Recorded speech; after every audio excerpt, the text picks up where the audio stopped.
Hello everybody, welcome to my channel, and before we start, I wanted to say that I got my Discord up. It's still a work in progress, but it's a Discord where you guys can give me your what-if suggestions, you guys can chat, talk, hang out, do whatever you guys want.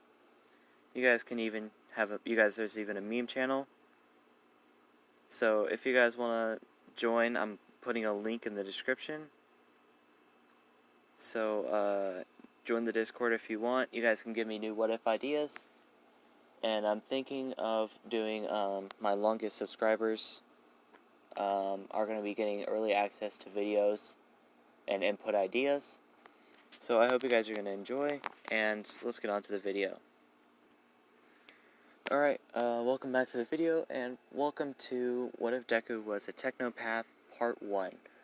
This video was requested a few days ago, but I kinda wanted to finish the Lelouch series, but I wanted to get this series out there because I'm coming close to 20 subscribers, and I'm going to make this my 20 subscriber special. And the part 0 got about 10 views, about 2 or 3 likes, and a recommendation to do part 1, as well as to give him One for All. I don't remember the ship of it, so I'm going to have to read through that comment again. If there was a ship, if there's not, then the ship can be posted in here. So I'll let you guys do that. So where we're going to start is we're going to start on the last day of middle school, where Deku's, where the teacher comes in, and he asks all the students what they're going to be doing, and he just throws out all the papers saying, "I know you all want to be heroes," as everyone starts showing off their quirk, but Deku, he's just sitting there with some goggles on and a solder and a soldering iron in his hand as he's working on some new tech. The teacher says that there's 2 students that want to go to UA here. Izuku Midoriya and Bakugo Katsuki.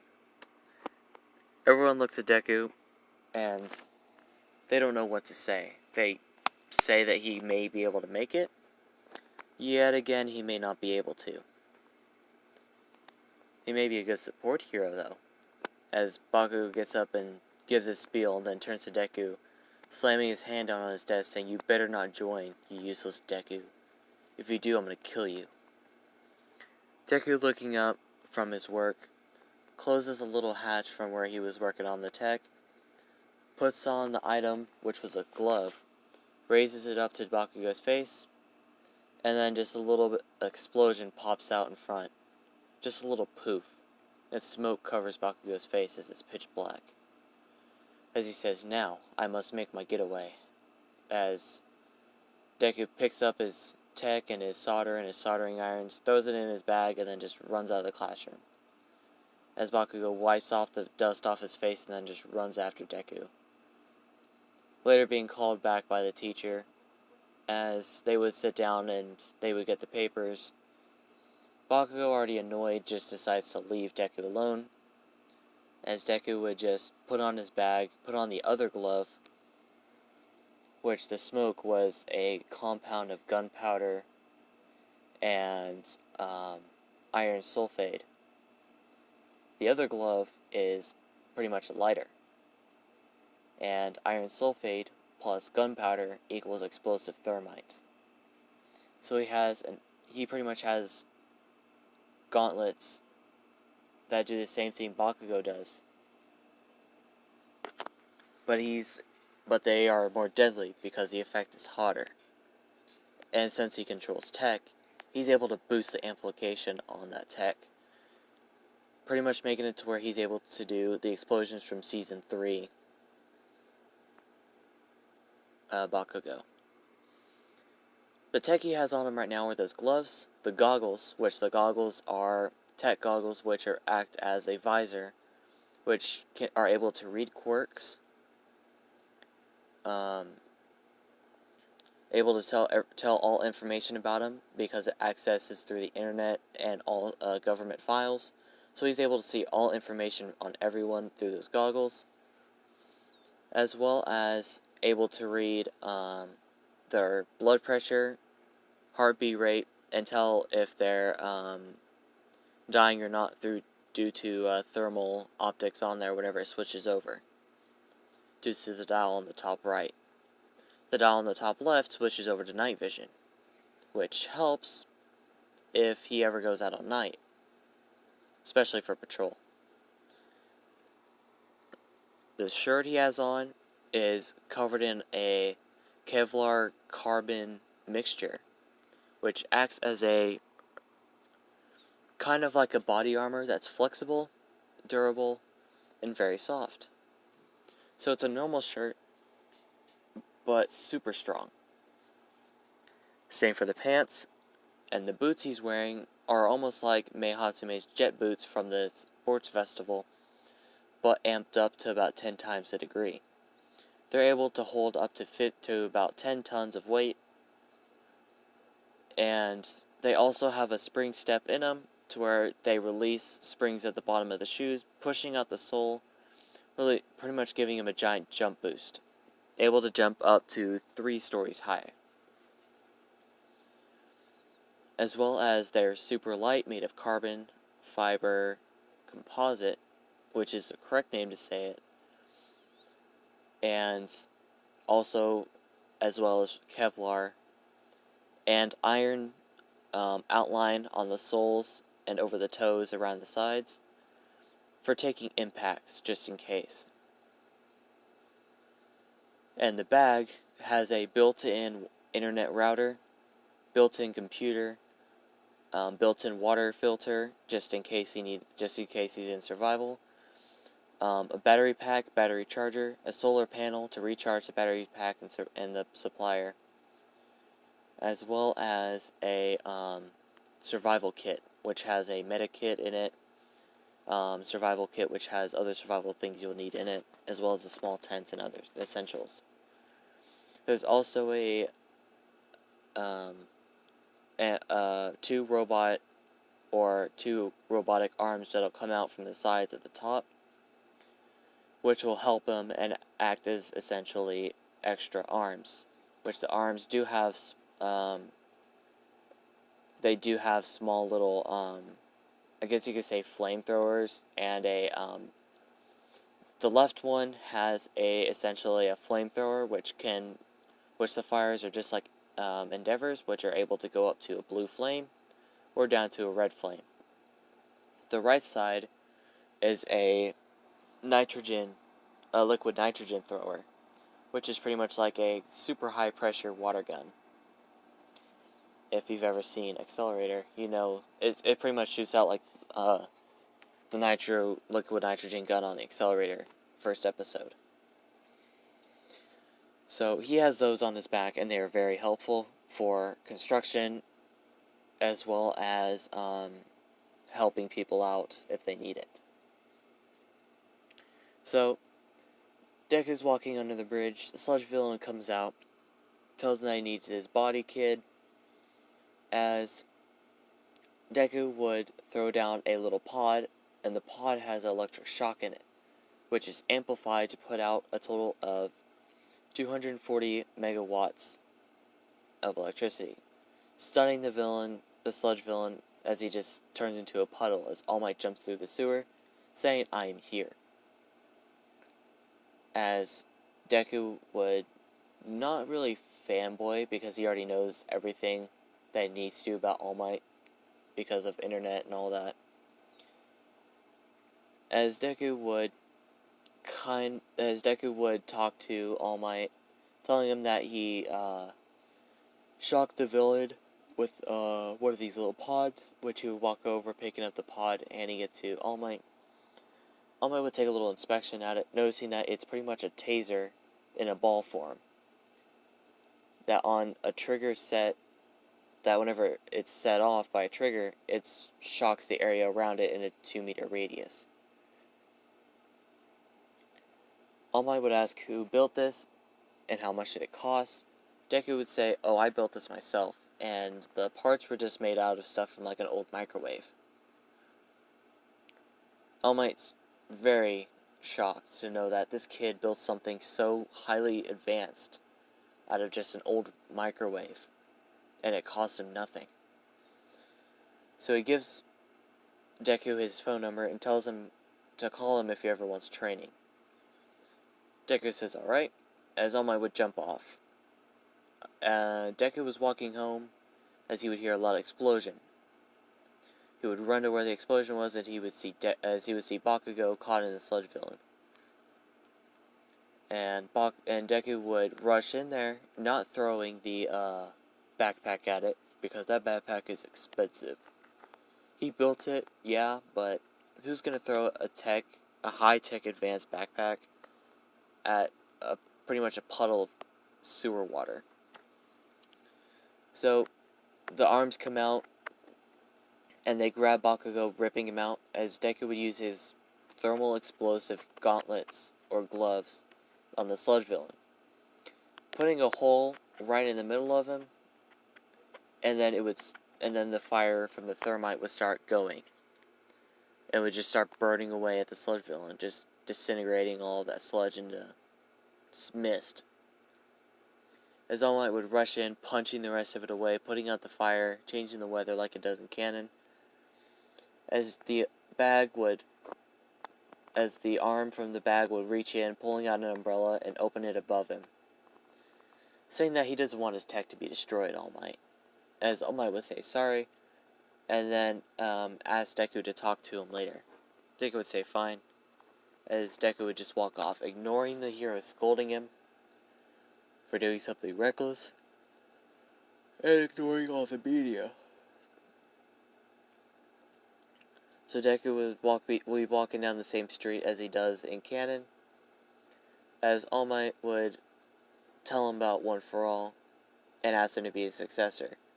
Deku says yes, as All Might would tell him to beat him down by Dekuba Beach, and be ready for a hard 10 months of training. Which the 10 months of training is excruciating for him. His physical body is not as built as in canon, but it gets as built as it does in canon, so no need to worry there. After the 10 months, All Might gives him his hair. He gets One for All. And One for All, the abilities are boosted. He's able to boost his, the gear and stuff, the tech and gear and other mechanical works and machines by about tenfold. So those thermite explosive gauntlets that are able to do like Season 3 explosives are now able to do a possibly 20 megaton, not megaton, they're able to do a 300 to 15 ton explosive, which, if you don't know, is a very big explosive. It's way bigger than Season 4 Bakugo by about 3 times. So they're able to do that now. And all of his other gear is boosted. The liquid nitrogen is able to shoot out even colder. The heat is able to turn up to a white fire, which white fire is hotter than the blue flames. So, if you don't know the laws of space and how stars' brightness works, the darkest is red, then goes orange, yellow, blue, bluish white, and then white, technically. White is the brightest, red is the hottest, or red is the coldest. White is the hottest, red is the coldest. That's how the laws of the universe works. So I'm implying the laws of the universe into Deku's tech. And the tech is able to auto-repair itself now. And Deku's right arm would start changing into some weird gadget. He doesn't know what it is, so he decides to go home and check out his arm, because as a filler, he was getting into a fight with Bakugo one day, and Bakugo severely hurt his arm. So the doctor said in order for it to be repaired, he either has to get it amputated, or he has to get a support hero to build an item for him. Deku said he'll build the item himself. He doesn't want a hero to waste his goods on him. Besides, I can probably do the same thing he's going to do, but maybe better. So, Deku looks at his arm, and something weird pops out of it. It's a little grappling gun, for some reason. So, he walks into UA to take the written exam, passes it, and corrects Nezu on everything that was wrong, down to the last T. Then he goes into the auditorium, and it's the explanation. Bakugo was about to start muttering when one of the arms from the bags on Deku's back would cover up Bakugo's mouth with duct tape and tie his hands down so he doesn't make explosions.